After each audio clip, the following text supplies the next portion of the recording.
नमस्कार, खबरों की खबर में आपका स्वागत है। कांग्रेस पार्टी वैचारिक रूप से इतनी दरिद्र हो चुकी है कि इन लोगों ने पॉलिटिकल डिस्कोर्स को बिल्कुल ही न्यूनतम स्तर पर ले जाकर के छोड़ दिया है।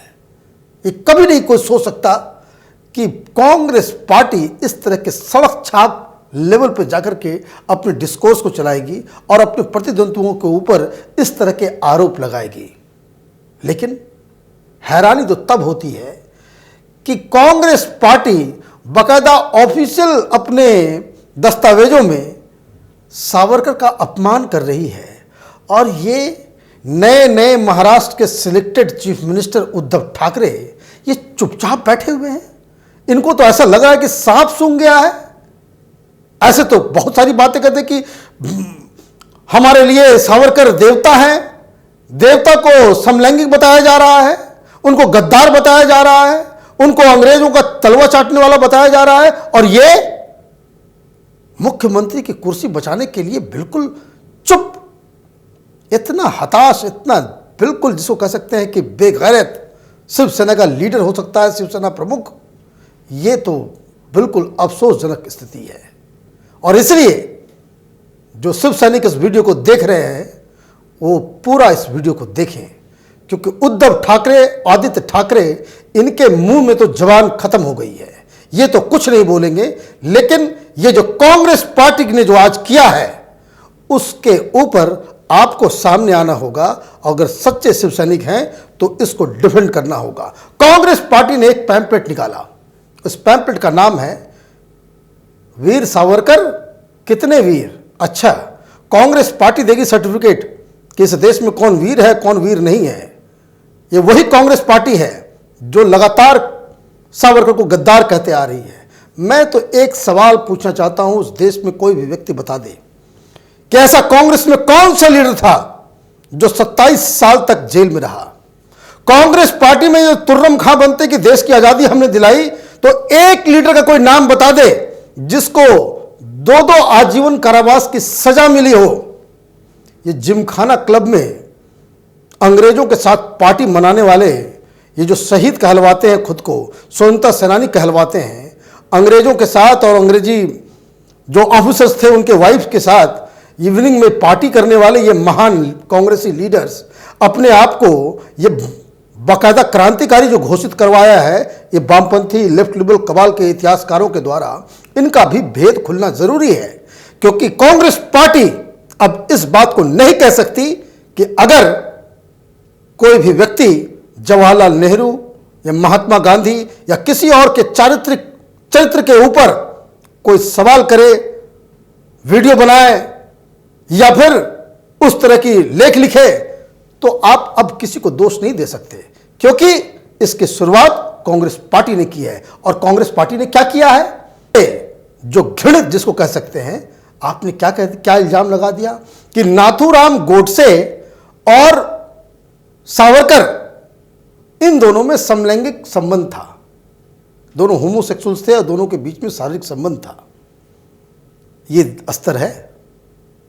कांग्रेस पार्टी में कौन कौन होमोसेक्सुअल है, कौन कौन क्या है, नहीं है, ये सेक्सुअल प्रेफरेंस पे हिंदुस्तान में डिबेट होगा।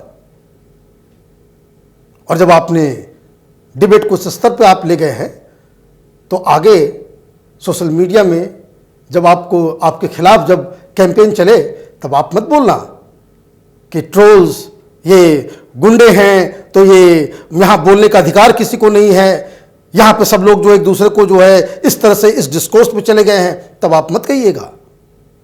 और सबसे बड़ी बात ये कि पहले ये समझते हैं कि ये जो अक्लमंद कांग्रेसी जिन्होंने इसको लिखा है वो कितना बड़ा झूठा है। क्योंकि जब ये कांग्रेस पार्टी के लोगों से पूछा जा रहा है कि भैया आपका सोर्स क्या है, क्यों आपने लिखा, तब इनके पास कोई जवाब नहीं होता है। मैं आपको इसकी पूरी कहानी बताता हूं। दरअसल जब गांधी जी की हत्या हुई, नाथूराम गोडसे खुद को पाक साफ उन्होंने नहीं कहा, उन्होंने कहा कि मैंने मारा है। उन्होंने गलत किया, हत्या की, हत्या का कोई उसको सपोर्ट नहीं किया जा सकता।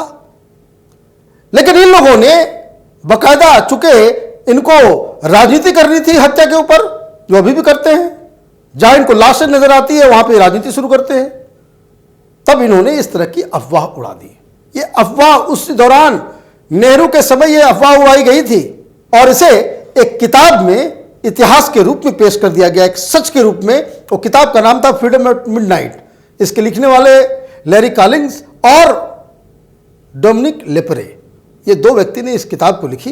तो आप जरा उस किताब के इस पैराग्राफ को देखिए, हमने इसे ढूंढ निकाला और ये इसमें साफ साफ लिखा गया है कि 28 एज की उम्र में गोडसे ने वो ब्रह्मचर्य धारण कर लिया।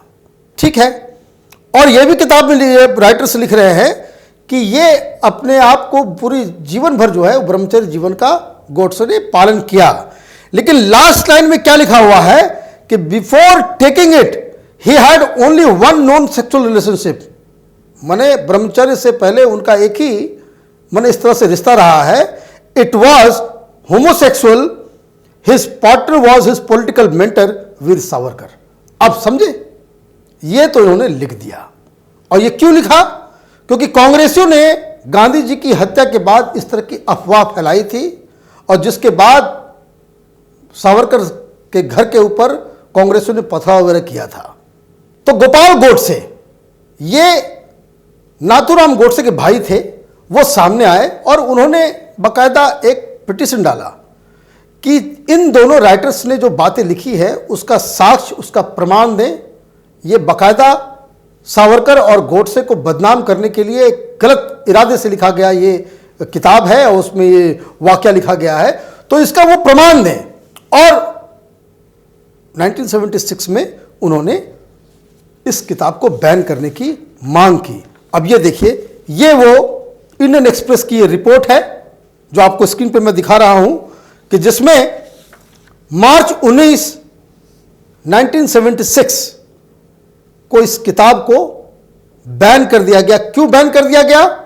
क्योंकि गोपाल गोडसे ने इन दोनों राइटर्स को बाकायदा खुला चुनौती दी थी कि वो सामने आए और अपने सबूत दें। ये दोनों सबूत नहीं दे पाए। उस दौरान जो उन्होंने बातचीत की, जो मीडिया वगैरह से, उन्होंने कहा कि भाई इस तरह की कहानी थी और कहानी किसने फैलाई थी, किनसे आपने जाकर के बात की थी, किसने आपको ये बताया ये कहने के लिए। तो ये बाकायदा वो प्रूव नहीं कर सके, इसलिए इस किताब को बैन कर दिया गया। और जब बैन किया गया तो इसका सेकेंड एडिशन आया। जो सेकेंड एडिशन आया तो उस पैराग्राफ को हमने फिर उस सेकेंड एडिशन में जाकर के अगर देखते हैं तो मालूम चलता है कि वो पैराग्राफ में जो है कुछ संशोधन इन लोगों ने कर दिया। अब जरा स्क्रीन पर आइए, सेम बात, सेम कंटेक्स्ट, सेम पैराग्राफ, लेकिन पैराग्राफ इस बार थोड़ा छोटा है। फिर वही ये पैराग्राफ शुरू हो रहा है, देखिए। At the age of 28 Godse had finally taken that ancient Hindu vow whose observance had so concerned and troubled Gandhi, that of ब्रह्मचर्य। अब लास्ट लाइन को मार्क कीजिए, सारा चीज जो सावरकर का नाम गायब है, होमोसेक्सुअलिटी के बारे में कोई बातचीत नहीं है। एंड लिखते क्या है ये, he apparently remain faithful to it for the rest of his life. मतलब ये दूध का दूध, पानी का पानी। कांग्रेस पार्टी जिसे इतिहास बना करके अपने पैम्पलेट पे छाप रही है, थोड़ा सा रिसर्च कर लिया होता। यह सारा कुछ जो है राहुल गांधी के ऑफिस से ही चल रहा है। मूर्खों की जमात बना के बैठा लिया है वहां पे। आप किसी चीज के ऊपर, किसी स्वतंत्रता सेनानी के ऊपर आप इतना बड़ा आरोप लगा रहे हैं और आपका होमवर्क जो ठीक नहीं है, आपने रिसर्च तक नहीं किया। कम से कम जिस किताब को आप कोट कर रहे हैं उससे जुड़ी हुई कंट्रोवर्सी के बारे में आपको मालूम नहीं है। आपने क्या समझ लिया इस देश को कि आप माने कुछ भी बकवास कर देंगे और लोगों को बेवकूफ बना देंगे।